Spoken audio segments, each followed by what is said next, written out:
Assalamualaikum warahmatullahi wabarakatuh.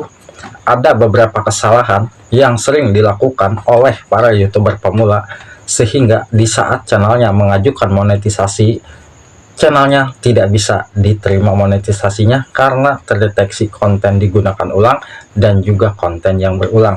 Maka dari itu, dari sekarang nih buat sahabat-sahabat yang memang sedang berjuang mengejar syarat monetisasi, yang pertama harus kita perhatikan, kita harus betul-betul mengecek konten kita satu persatu ya. Jangan terlalu fokus kita mengejar 1000 subscribe dan 4000 jam tayang, tetapi kita tidak memperhatikan isi konten kita. Karena yang akan menunjang channel kita aman bisa lolos di monetisasi bukan hanya syarat 1000 subscribe dan 4000 jam, tetapi konten kitanya yang harus kita cek, teliti ya. Karena kan sudah dijelaskan oleh YouTube. YouTube tidak memberitahukan konten mana yang terdeteksi konten yang digunakan ulang dan konten mana yang terdeteksi konten yang berulang.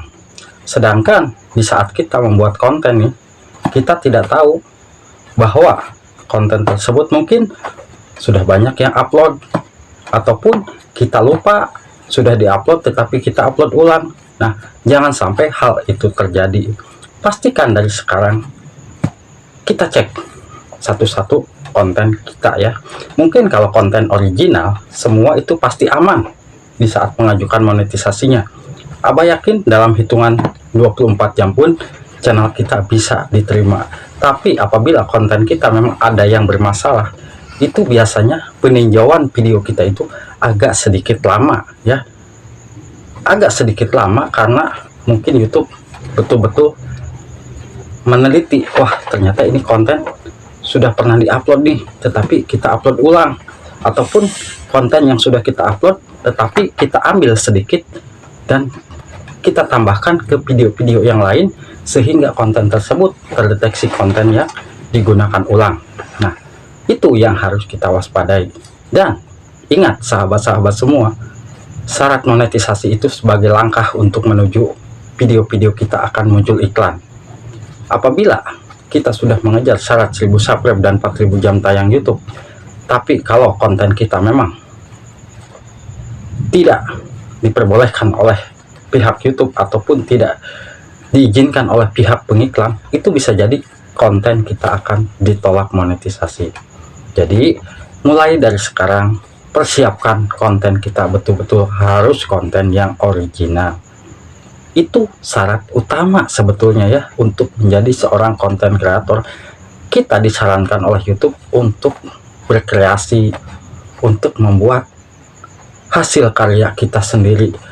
Menurut kita jelek, mungkin kalau menurut penonton bagus, itu bisa jadi penonton akan menyukai konten kita. Menurut kita video tersebut buruk, tetapi menurut YouTube video tersebut bagus, video kita akan direkomendasikan. Itu yang harus kita perhatikan. Dan yang kedua, di saat kita nih mau mengajukan monetisasi biar channelnya itu aman dan lancar, luangkan waktu sehari untuk kita mengecek isi channel kita dari tampilan Google-nya, dari tampilan YouTube-nya. Kita bersihkan datanya, dari data penelusuran, dari data histori tontonan, dan juga kita cek di bagian Google apakah kita sudah pernah membuat akun Google AdSense atau belum. Terkadang banyak yang mengalami di saat mendaftar monetisasi terlalu terburu-buru ya. Kita tidak memperhatikan ternyata kita sudah pernah membuat Google AdSense, tetapi justru di saat mendaftar Google AdSense kita memilih, disarankan oleh YouTube kan kita dipilih ada 3 pilihan, apakah kita sudah punya akun AdSense, apakah kita belum punya akun AdSense, dan saya tidak tahu. Justru kita malah memilih, ya saya tidak punya akun AdSense, tetapi di saat di Google-nya ternyata kita itu sudah pernah membuat Google AdSense yang akhirnya channel kita bisa ditolak karena double akun AdSense. Belum juga peninjauan videonya, baru di langkah kedua sudah error. Itu akan membuat kita pusing ya. Ingat, di di saat mendaftar monetisasi itu memang bukan ini ya, bukan hanya peninjauan video kita, tetapi dari data-data kita pun akan dicek ya. Itu kesalahan yang sering dilakukan. Jadi usahakan dari sekarang kita cek, bukan hanya video-video panjang saja yang harus kita cek. Dari video short pun ingat, apabila ada satu aja video short dan ternyata video short tersebut mungkin ada yang mengandung musik, dan musik tersebut mungkin sudah banyak yang menggunakan, itu akan tetap terdeteksi konten yang berulang. Daripada kita ditolak monetisasi, kalau memang video short kita memang tidak berpengaruh kepada jam tayang, kita hapus, tidak jadi masalah. Karena kalau video short dihapus itu memang tidak berpengaruh, pendapatan jam tayang hilang, untuk subscriber pun Abah yakin tidak hilang, cuma yang mungkin untuk rekomendasi video short kita memang agak berkurang ya.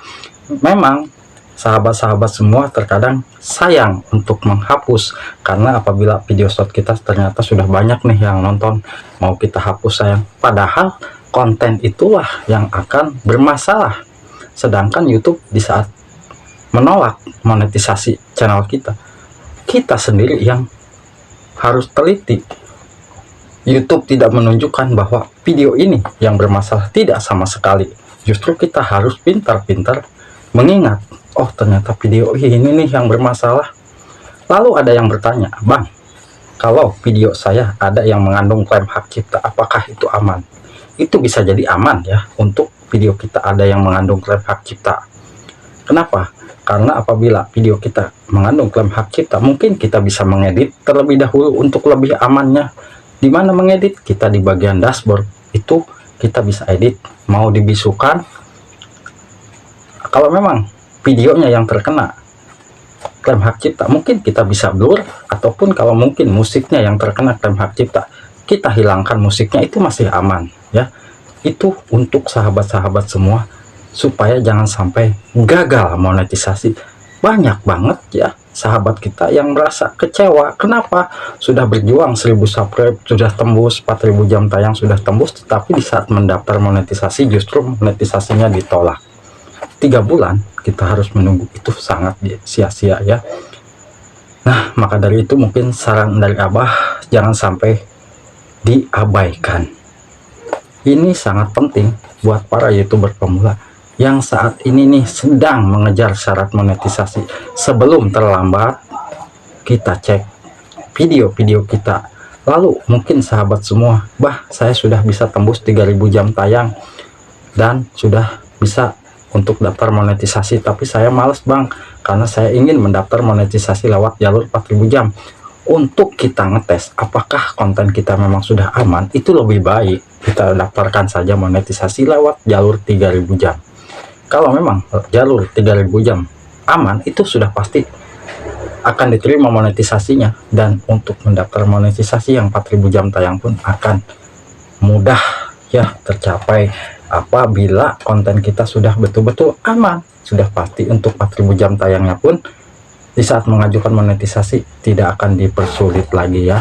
Semoga buat sahabat-sahabat semua tetap semangat ya. Ingat, hindari kesalahan yang Abah sebutkan tadi ya. Pertama, kita wajib mengecek satu persatu video-video kita, dari video panjang dan juga dari video short. Dan yang kedua, kita harus mengecek bagian Google, apakah kita sudah buat akun Google AdSense atau belum ya. Karena banyak channel kita yang mungkin terlalu terburu-buru mendaftar monetisasi tanpa memperhatikan hal-hal berikut ini ya. Kesalahan ini yang sering dilakukan yang mengakibatkan channel kita ditolak monetisasinya ya. Semoga bisa bermanfaat. Sering darabah. Wassalamualaikum warahmatullahi wabarakatuh.